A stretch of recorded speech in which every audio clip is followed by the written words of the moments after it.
Hello friends, welcome to the Knowledge Race. Friends, इस video में हम डिस्कस करेंगे fundamental rights versus directive principle of state policy. Friends, fundamental right और directive principle of state policy के comparison में बहुत सारे कॉम्पिटिटिव एग्जाम में क्वेश्चन पूछे जाते हैं और स्टूडेंट्स अक्सर इन क्वेश्चंस को गलत करके आते हैं। क्यों? क्योंकि स्टूडेंट्स डायरेक्टिव प्रिंसिपल और फंडामेंटल राइट्स को तो डिटेल में पढ़ लेते हैं, बट इनमें बेसिक डिफरेंस उनको नहीं पता होता, तो वो इन क्वेश्चंस को गलत करके आते हैं। तो आप इस वीडियो को पूरा देखिए, आपको फंडामेंटल राइट और directive principle of state policy के बीच क्या डिफरेंस है, ईच एंड एवरी पॉइंट जो है वो क्लियर हो जाएगा। तो आप आने वाले कम्पिटिटिव एग्जाम में अगर इसमें से कोई क्वेश्चन आता है तो आप उसको गलत करके नहीं आओगे। हमने फंडामेंटल राइट्स को भी और डायरेक्टिव प्रिंसिपल को भी डिटेल में कवर किया है। इन दोनों की प्लेलिस्ट का लिंक जो है नीचे डिस्क्रिप्शन से आपको मिल जाएगा, और चैनल की प्लेलिस्ट के ऊपर जाके भी आप डिफरेंट हमने प्लेलिस्ट क्रिएट की है अलग सब्जेक्ट की, तो आप इन सारे वीडियोस को जाके देख सकते हो। तो फ्रेंड्स, अगर आप चैनल के ऊपर नए हो तो प्लीज़ यार चैनल को सब्सक्राइब करके वेल नोटिफिकेशन को भी ऑन जरूर कर लीजिए। आने वाले वीडियोस की नोटिफिकेशन आप तक पहुंच जाएगी। आप हमें फेसबुक, इंस्टाग्राम और टेलीग्राम के ऊपर भी फॉलो कर सकते हो। यहाँ पे भी हम वीडियो नोट्स, एमसीक्यू वगैरह पूछते हैं जो आपके लिए हेल्पफुल रहेंगे आपके डिफरेंट कम्पिटिटिव एग्जाम के लिए। तो फ्रेंड्स, अगर आपको हमारे यूट्यूब के वीडियो की नोटिफिकेशन अगर नहीं पहुंचती है तो आप हमारा टेलीग्राम चैनल ज्वाइन कर सकते हो। हम हर एक वीडियो यहाँ पे शेयर करते हैं यूट्यूब पे, जो भी हम अपलोड करते हैं, और जितने भी हमारे यूट्यूब के ऊपर वीडियोस हैं उन सबकी पीडीएफ हमने इस टेलीग्राम चैनल के ऊपर शेयर की है, और वहाँ से जाके उन्हें डाउनलोड करके अपनी स्टडी जो है कंटिन्यू कर सकते हो। और इस लेक्चर की भी पीडीएफ हमारे टेलीग्राम चैनल से एब्सोल्युटली फ्री ऑफ कॉस्ट आपको मिल जाएगी। तो चलिए वीडियो को स्टार्ट करते हैं। Friends, fundamental right versus directive principal, तो आज का हमारा ये वीडियो है। यहाँ पे एक चीज़ आप ध्यान रखिए, ये जो पॉइंट 1 और पॉइंट 1 इसलिए लिखा है मैंने कि आप ऐसे करके एक लाइन ले लीजिए। यहाँ पे आप फंडामेंटल राइट्स को लिख लीजिए और यहाँ पे आप डायरेक्टिव प्रिंसिपल को लिख लीजिए। तो ये पॉइंट 1 यहाँ पे आएगा और डायरेक्टिव प्रिंसिपल का यहाँ पे आएगा। तो इसलिए यहाँ पे हमने जो है इसको पॉइंट 1 अगर फंडामेंटल राइट का है तो पॉइंट 1 भी ये डायरेक्टिव प्रिंसिपल का है, ऐसे ही करके इनको लिखा हुआ है। तो फंडामेंटल राइट जो पहला इनमें डिफरेंस है कि फंडामेंटल राइट पार्ट 3 के अंदर आते हैं कॉन्स्टिट्यूशन के अंदर, और ये जो फंडामेंटल राइट है जिस सिटीजन्स को गारंटेड मिलते हैं, जो आर्टिकल जो कवर करते हैं 12 to 35 जो आर्टिकल जो है कवर करते हैं। दूसरा, directive principle of state policy जो है वो पार्ट 4 के अंदर आते हैं, और ये जो डायरेक्टिव प्रिंसिपल हैं ये आर्टिकल जो कवर करते हैं 36 to 51 आर्टिकल जो कवर करते हैं। तो फ्रेंड्स, ये जितने भी पॉइंट्स हम डिस्कस करने वाले हैं इस वीडियो के अंदर, एक एक पॉइंट आपके कम्पिटिटिव पॉइंट ऑफ व्यू से पॉइंट ऑफ व्यू से आपके लिए हेल्पफुल रहेगा, तो आप इनको नोट डाउन जरूर कर लें। सेकंड जो है, फंडामेंटल राइट्स जो है वो कहाँ से लिए गए हैं। फंडामेंटल राइट्स जो हमारे कॉन्स्टिट्यूशन के अंदर वो लिए गए हैं यूनाइटेड स्टेट ऑफ अमेरिका यानी यूएसए के कॉन्स्टिट्यूशन से लिए गए हैं। और directive principle of state policy जो हमारे कॉन्स्टिट्यूशन के अंदर है वो कहाँ से लिए गए हैं, वो लिए गए हैं आयरलैंड के कॉन्स्टिट्यूशन से, जिसको हम आयरिश कॉन्स्टिट्यूशन भी बोलते हैं। और आयरलैंड के जो खुद के नहीं थे, आयरलैंड ने भी इसको कॉपी किया था अब स्पेन के कॉन्स्टिट्यूशन से। तो आयरलैंड ने जो स्पेन के कॉन्स्टिट्यूशन से कॉपी किया इनको, तो हमने जो है वो आयरलैंड के कॉन्स्टिट्यूशन से इन्हें कॉपी किया। तो फ्रेंड्स, ये जो वारोड फीचर है तो ये बहुत ही इंपॉर्टेंट टॉपिक है डिफरेंट कॉम्पिटिटिव एग्जाम में। यहाँ से क्वेश्चन जो है पूछे जाते हैं कि Indian constitution is a borrowed bag, जहाँ फिर ये पूछा जाता है कि Indian source of Indian constitution. तो इसके ऊपर भी हमने पूरा एक वीडियो अपलोड किया हुआ है, आप जाके उसे देख सकते हो। कॉन्स्टिट्यूशन फॉर्मेशन नीचे डिस्क्रिप्शन में प्लेलिस्ट मिल जाएगी, उसके अंदर ये वीडियो पड़ा होगा, तो आप जाके इसको देख सकते हो। ईच एंड एवरी पॉइंट जो है हमने उसमें डिटेल में डिस्कस किया है कि इंडियन कॉन्स्टिट्यूशन में कौन सी चीज़ कहाँ से और किस कॉन्स्टिट्यूशन से ली गई है। चलिए नेक्स्ट जो फ्रेंड्स थर्ड पॉइंट है, फंडामेंटल राइट जो है वो जस्टिसेबल है। ये हमने पूरे वीडियो के अंदर भी बार बार इस चीज़ को डिस्कस किया है कि जस्टिसेबल का मतलब होता है जो एनफोर्स्ड, लीगली एनफोर्स्ड हैं, कि अगर कोई भी इनकी वायलेशन करता है तो आप उसके लिए कोर्ट में जा सकते हो, कोर्ट जो है उनको एनफोर्स करवा सकता है। तो ये होता है जस्टिसेबल, जिसके लिए आप क्लेम कर सकते हो। उन राइट्स को लेने के लिए जुडिशरी जो है आपको प्रोटेक्ट करती है, तो ये फंडामेंटल राइट्स आते हैं। दूसरी साइड अगर हम directive principle of state policy को देखें तो फ्रेंड्स, डायरेक्टिव प्रिंसिपल जो है वो नॉन जस्टिसेबल के अंदर आते हैं। नॉन जस्टिसेबल का मतलब कि जुडिशरी उनको एनफोर्स नहीं करवा सकती है। जुडिशरी में आप जो है उसके लिए क्लेम नहीं कर सकते, ये वाला डायरेक्टिव प्रिंसिपल हमें नहीं मिल रहा है तो आप हमें इसे दिलवाइए, आप हमें इसे प्रोवाइड करिए, तो जुडिशरी इसमें आपकी कोई भी हेल्प नहीं कर सकती है। फोर्थ जो इसमें डिफरेंस है वो ये है कि if there is a law which is in violation of the fundamental rights then the court can declare it as invalid and unconstitutional. तो फोर्थ बहुत ही इंपॉर्टेंट पॉइंट है, आप इसको याद रख लीजिए कि अगर कोई भी लॉ जो है वो वायलेट करता है फंडामेंटल राइट को, तो जुडिशरी उसको जो है वो इनवैलिड करार दे सकती है, उसको अनकॉन्स्टिट्यूशनल कह सकती है। तो आपको पता है फ्रेंड्स कि हमारे गवर्नमेंट जो है उसके 3 ऑर्गन होते हैं, एक लेजिस्लेचर है, दूसरा एग्जीक्यूटिव है और तीसरा जुडिशरी है। देखो लेजिस्लेचर का काम है जितने भी हमारे लॉ जो है वो बनते हैं, जैसे पार्लियामेंट के अंदर लोकसभा राज्यसभा और फाइनल वो प्रेसिडेंट के पास बिल जाएगा, जब लोकसभा और राज्यसभा से पास हो जाएगा तो प्रेसिडेंट भी जब उसके ऊपर साइन कर देंगे तो वो हमारा एक्ट बन जाएगा। तो स्टेट लेजिस्लेचर के अंदर भी ऐसा होता है, अगर एमएलए जो लेजिस्लेचर असेंबली है और दूसरी लेजिस्लेटिव अगर बाई कैमरल है तो हर एक बहुत सारी स्टेट है यहाँ पे लेजिस्लेटिव काउंसिल भी है। तो लेजिस्लेटिव असेंबली और काउंसिल से पास होकर गवर्नर के पास बिल जाएगा, तो गवर्नर की पर जब उसके असेंट मिल जाएगी तो वो एक्ट बन जाएगा। तो अगर ऐसा कोई भी लेजिस्लेशन जहाँ तो हमारी पार्लियामेंट जहाँ तो हमारी स्टेट लेजिस्लेचर लाती है जो हमारे फंडामेंटल राइट को क्या करता है, वायलेट करता है, तो जुडिशरी जो है उसको इनवैलिड कह सकती है, सुप्रीम कोर्ट जहाँ हाई कोर्ट उसको इनवैलिड करार दे सकता है, तो वो अनकॉन्स्टिट्यूशनल हो जाएगा, वो एक्ट जो सरकार ने अभी बनाया है वो इम्प्लीमेंट नहीं होगा।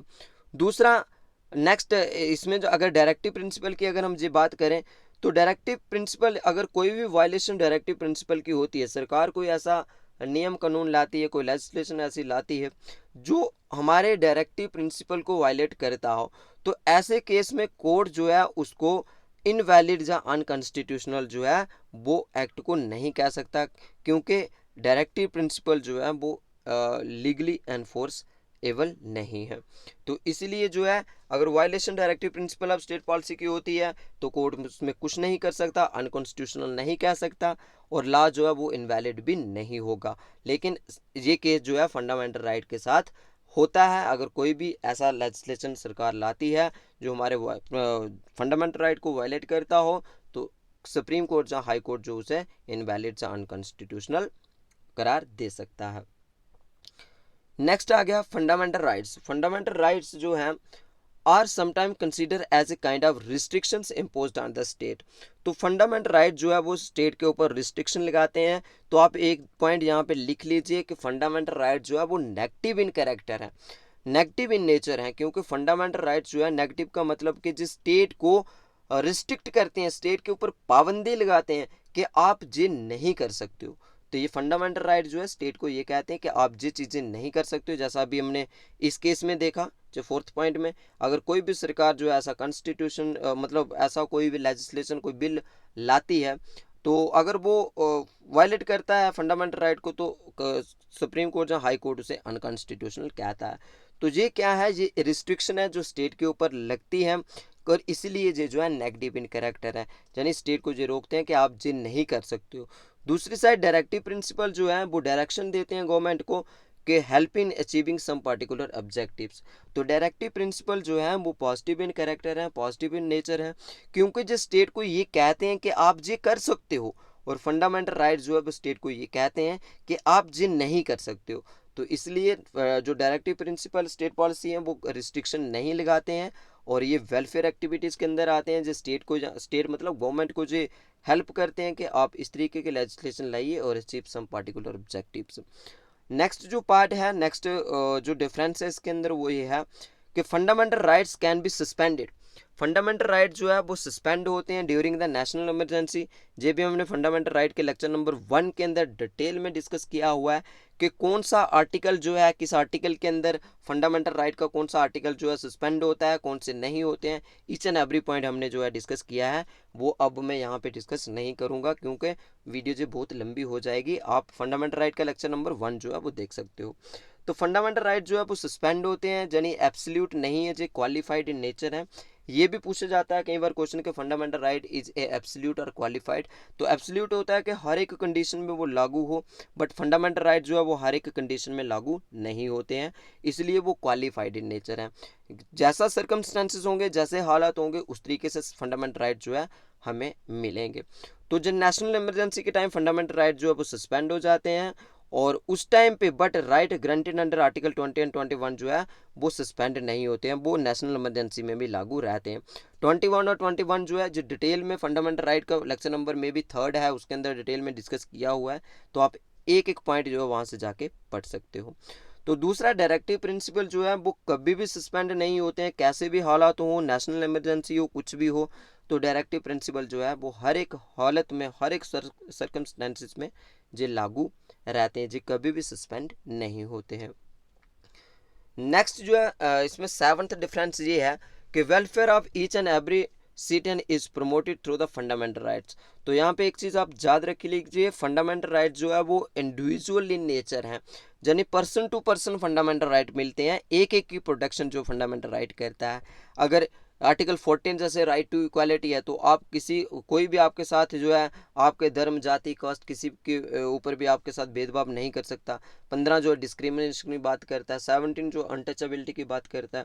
तो ये जो आर्टिकल हैं, जो इंडिविजुअल आर्टिकल्स हैं, यानी हर एक को, एक एक पर्सन को जो मिलते हैं, एक एक पर्सन को जो है ये प्रोटेक्ट करते हैं और एक एक पर्सन की जो रिस्पेक्ट करते हैं। तो welfare of each and every citizen की जी बात करते हैं कौन? Fundamental rights. दूसरी साइड अगर हम डायरेक्टिव प्रिंसिपल की बात करें फ्रेंड्स, तो ये एंटायर कम्युनिटी की बात करते हैं, जी इंडिविजुअल टू इंडिविजुअल बात नहीं करते हैं।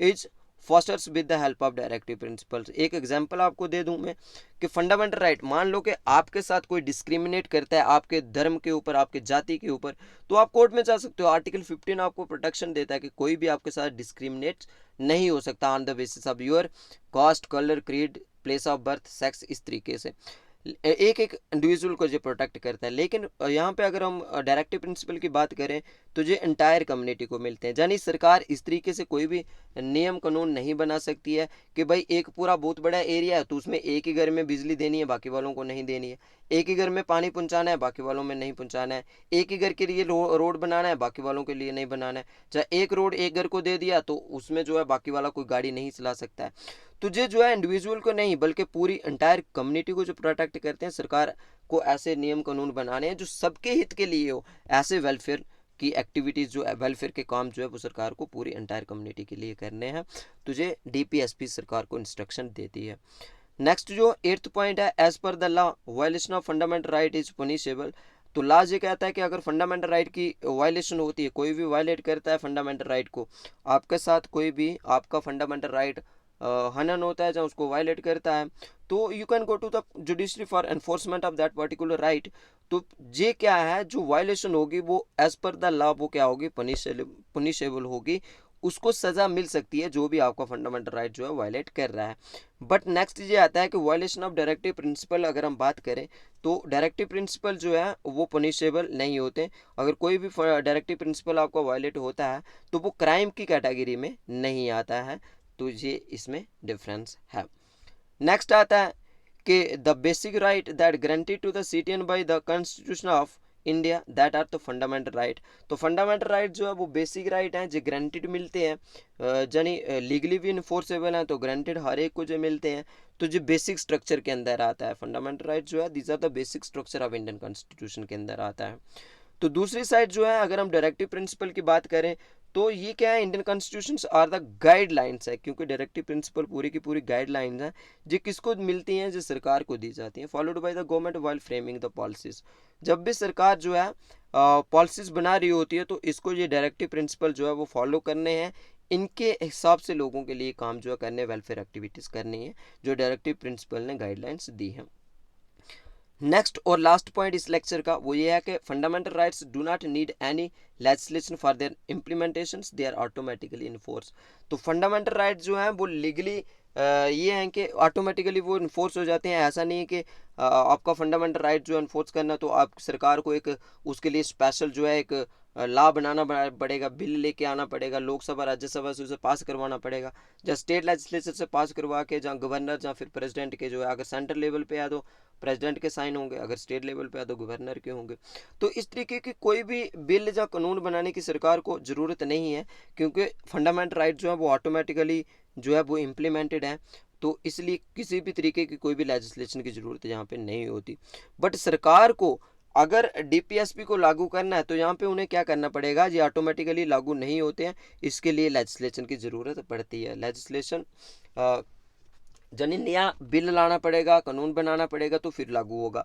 अगर मैं एग्जांपल दूँ, अगर आप पंचायत अकाउंट असिस्टेंट के एग्जाम की प्रिपरेशन कर रहे हो तो Jammu and Kashmir panchayat Raj act 1989 भी सिलेबस में, और 73 जो है कॉन्स्टिट्यूशन ऑफ इंडिया जो है उसमें जो 73 कॉन्स्टिट्यूशन अमेंडमेंट एक्ट था तो वो भी सिलेबस में है। ये दोनों जो है जे.एंड.के पंचायत राज एक्ट 1989 भी हमने डिटेल में कवर किया है और 73 अमेंडमेंट भी हमने डिटेल में कवर किया। दोनों के लिंक जो है अब इसके प्लेलिस्ट के नीचे डिस्क्रिप्शन से आपको मिल जाएंगे। तो फ्रेंड्स, जैसे पंचायत राज अगर हम डीपीएसपी की बात करें तो 40 आर्टिकल ये कहता है कि स्टेट को पंचायत राज सिस्टम को एस्टेब्लिश करना है, बट ये नहीं है कि वो ऑटोमेटिकली जो है वो इम्प्लीमेंट हो गया। अगर जे.एंड.के पंचायत राज एक्ट 1989 की बात करें तो सरकार को बाद में वो जो है वो बिल लेके आना पड़ा, वो पूरा एक्ट बनाना पड़ा, उसको 2018 तक जो है सरकार ने अमेंड भी किया। तो दूसरी साइड अगर 73 अमेंडमेंट की बात करें हम, तो 73 अमेंडमेंट जो है इंडियन कॉन्स्टिट्यूशन का, तो वो 1992 में हुआ। 73 अमेंडमेंट जो है वो कब हुआ, 1992 में हुआ। तो ये भी सरकार ने 1992 में जो है एक अमेंडमेंट करके जो पंचायत राज को लागू करना पड़ा। तो एक मैंने एग्जांपल दी सिर्फ और सिर्फ आर्टिकल 40 की, जो आर्टिकल जो 40 है इसको लागू करने के लिए इस तरीके के जो है सरकार को जो बिल लाने पड़े और उसके बाद उसको पास करवा के जो एक्ट बने।